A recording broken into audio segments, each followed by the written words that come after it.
We're going to have to shut down several states, maybe up to 8, and I'm not kidding. Did you hear what In-N-Out said today? Technology? We're not having it. It's not for us. Respect, mad respect. And record labels, that whole business, well, that's just used car sales and guesswork. Hit subscribe. If you would, hit like, comment, share, wherever the platform that you're listening or watching on has. Please do that. I'd really appreciate it. And if you spend any time with me, you already know this about me. If you have not, welcome. My name is Bud like the beer, Ford like the truck, and I'm never trying to be no alarmist. That ain't what I'm about. It's not really how I roll. But I do want to tell you, 8 states have to be shut down right now to protect the rest of us. Close them down, put a fence around them, dig a moat. I don't care, whatever it takes, and I don't care what it costs. You do not realize at this very moment, we have assassin ants in America. Yeah, assassin ants. These aren't just regular ants. Nuh-uh. These are not. This is going to ruin my picnic inconvenience ants. No. This is sending you to the hospital rethinking all your life choices ants. Are you kidding me? The name of them is Asian needle ants. We're going to lose a lot of states in this one. I don't know what we're going to do. Asian needle ants. I ain't into needles. I don't want them near my body, and I sure don't want no ants made out of needles. If it's involving needles, I'm out. And if you think, oh, I'm probably good, probably not even on the list. Well, contraire, mon frère. Georgia? I was born in Georgia. Gone. We're done. It's covered in ants. We're not going back. Carolinas? Both of them. Finished. It's over. And don't think you can just hide from them. No, sir. They said these things are under every log, every stump. At this point, the forest ain't even ours anymore. It's the ants' house, and we're trespassing. Think about this. You know how it is. Tired in the woods, sit down on a log, just trying to relax, trying to get a little peace. Yeah, not anymore. You're basically sitting on a loaded weapon.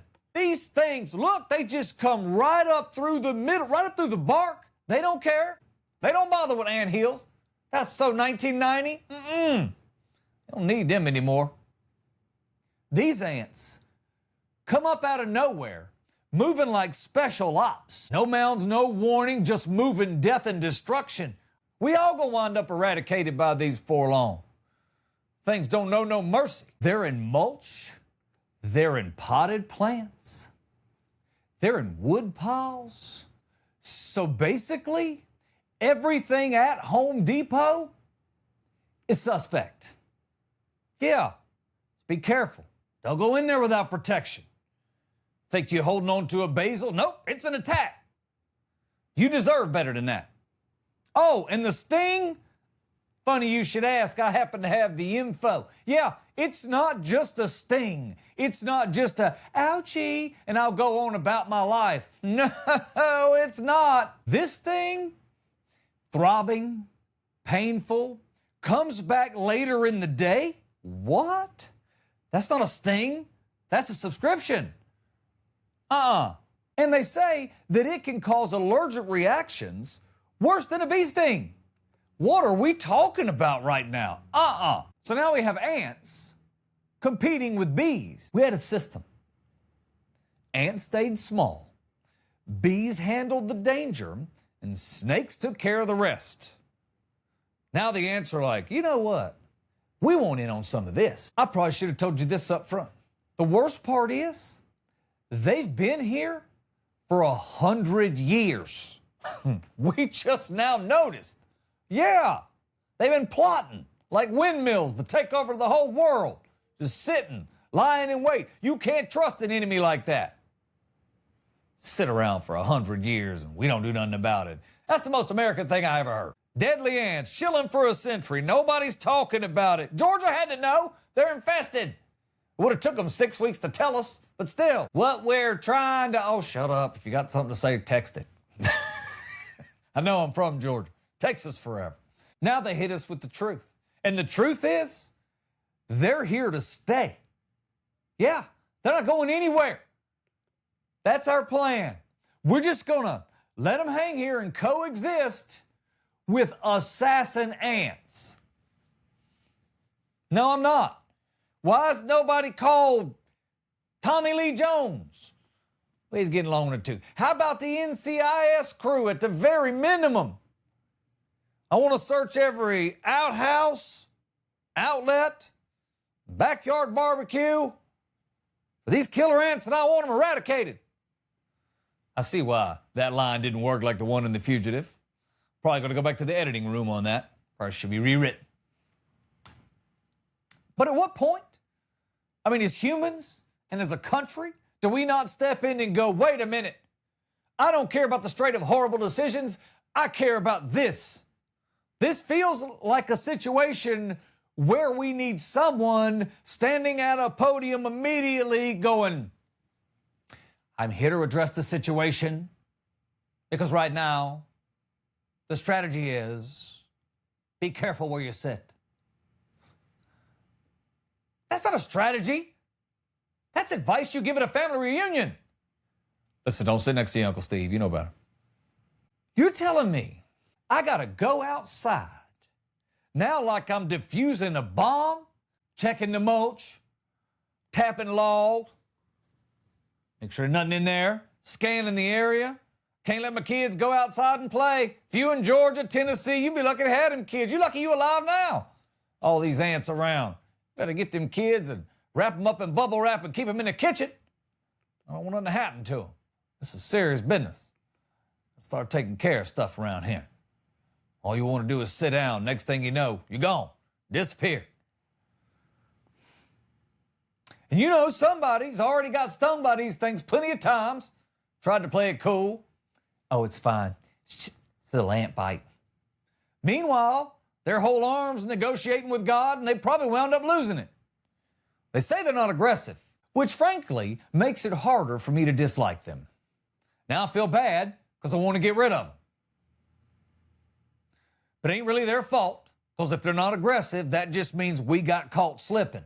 But now I got to live my life knowing that at any moment, tiny little barely visible ant can destroy my legacy. Now there's a possibility I may be overreacting. But if ants can send you to the hospital and we're just planning to live with it, that ain't nature anymore. That's a hostile takeover. Frankly, I'm worried. Feel like I should be too. Now, I ain't laughing inside. You know, I'm scared to death. If you were with me on yesterday's show, one of the things I did was I talked about all of these industry folks in this BuzzFeed article, and they were talking about their industry, and they were spewing everything that went on in that industry. Ex-employees, and they were telling all. You get a chance, go back and check out that episode. It's pretty cool. There was one that I said I was going to pass on because I wanted to come back to, and it was about the record industry because I was in the radio industry for 30 years of my life. So I've been around the record business for a very long time. And this particular person said he was in it in the 90s when the money was flowing, in the 80s as well. 70s as well. There was a lot of money coming in. The 70s, 80s, and 90s, that's interesting if you were in the record business during those years because you were in the record business in 3 different decades. And what that means is you approached it different ways. So you went through a lot of things during your time in the record industry. If you don't know how this works, record label will sign you. Let's say you're the next singer, you're the next best singer we got. Congratulations, I appreciate you putting all the work in. Now the record label has decided they're going to sign you. Now, when they sign you, they're going to, there's a lot of steps between here and there, and I'm omitting a bunch. And any record rep friend of mine will go, yeah, I know what I omitted. I omitted a bunch. Beyond the making of the record, they're going to come to the radio stations with singles. They're going to bring whatever that song is, whether it's Achy Breaky Heart or in the 70s, maybe it's Stairway to Heaven. I don't know. But whatever the song is, they're going to bring it to the radio station all packaged. In today's world, they often just email it over. But used to, it was a big to-do. Sometimes they would bring the label heads, bring them to your station, play all the new music at the end of each year. All the labels used to do that. Come and say, hey, here's some stuff we've got early for next year. So it was a fun time and it was a fun business. In the 70s, the record reps fed your vices. I had a friend of mine that was the program director of a radio station. He was telling me that during those times in the late 70s, if they wanted you to play the record, they would do whatever, whether it was cash that you wanted or whatever. So at that point, they were also shipping cocaine in record jackets. You know, nobody wants to talk about that. I ain't saying it's funny. I'm just saying it's interesting how nobody talks about it. I had a buddy of mine that said at one point, because they're basically buying spins on your radio station, and the bigger the radio station, the more people that it influences or potentially influences, the bigger the gifts. This one wasn't a big one. The music director apparently was in distribution. So he said, I looked up, I was the morning guy. So I looked up one day and I had half my station, almost all of my staff was strung out on coke that record labels were providing. All to get you to spin a song. That's a crazy world. That was the 70s. Now, you move on into the 80s, and it's still sort of that world, right? We're really in the same world. In the 80s, kind of went the same way, not a whole lot different. There was money to be made, there was money being thrown around, and the pop labels had a lot more of it. I was on the country side, and I didn't get in until the 90s, so a lot of what I'm saying is secondhand. Labels were throwing money around. Whatever your vice was, that's the way that they fed you and kept you moving. Some people, it might just be golf. Some people, it might be other people. They might like to have affairs. Whatever that was, they could provide it. It was not hard to come by in any city in America. The acts, even back then, were in on it, 70s and 80s. There was a lot going on that nobody wanted to talk about.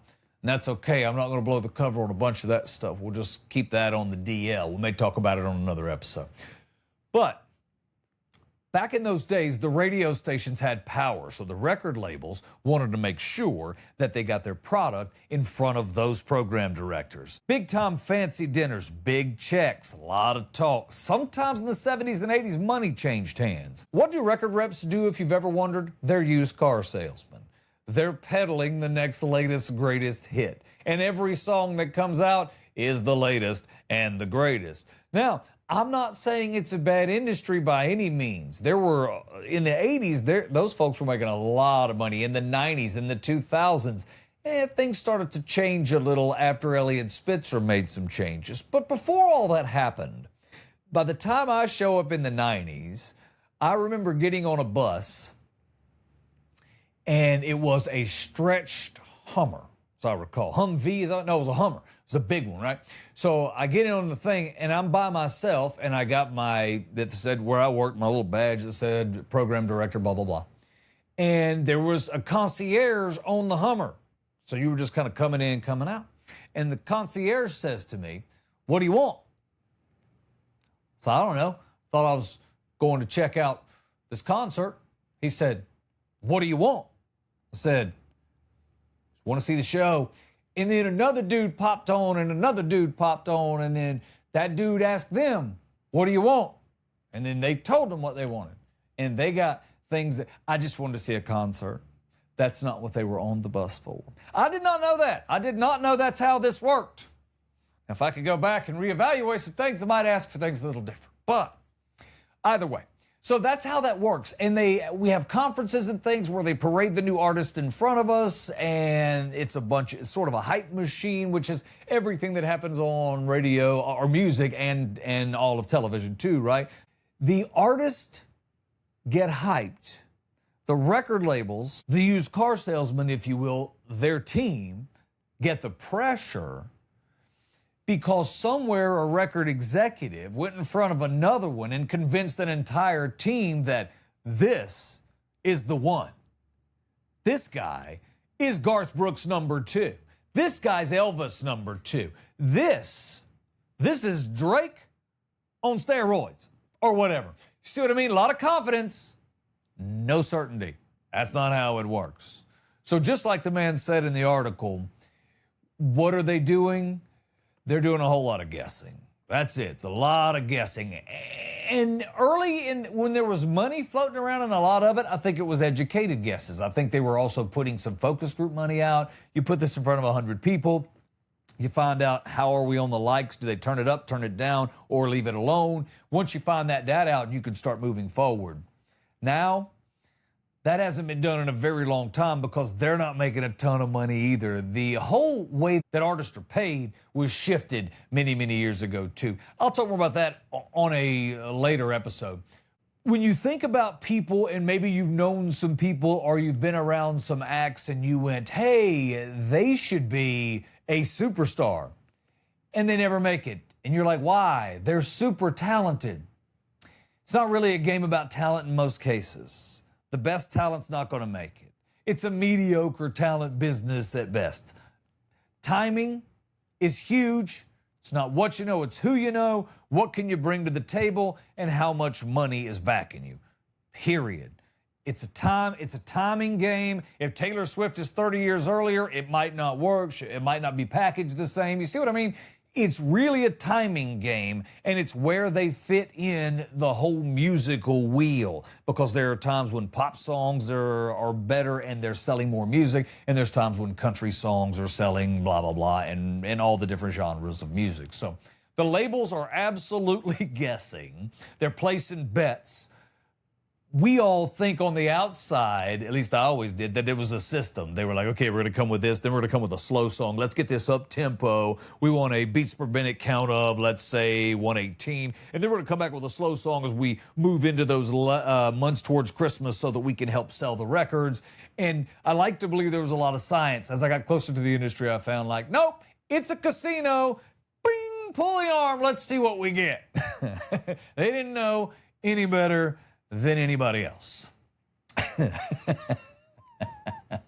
don't have time to get over to the In-N-Out story. I'm going to hit that first thing on Monday's episode. And that is very interesting to me. We'll talk about technology and we'll talk about how they're handling it. Thanks for your time, and I hope you have a great weekend. My name is Bud Ford, and I really appreciate you helping me out on this show. Thanks for the likes, the subscribes, the shares, the comments.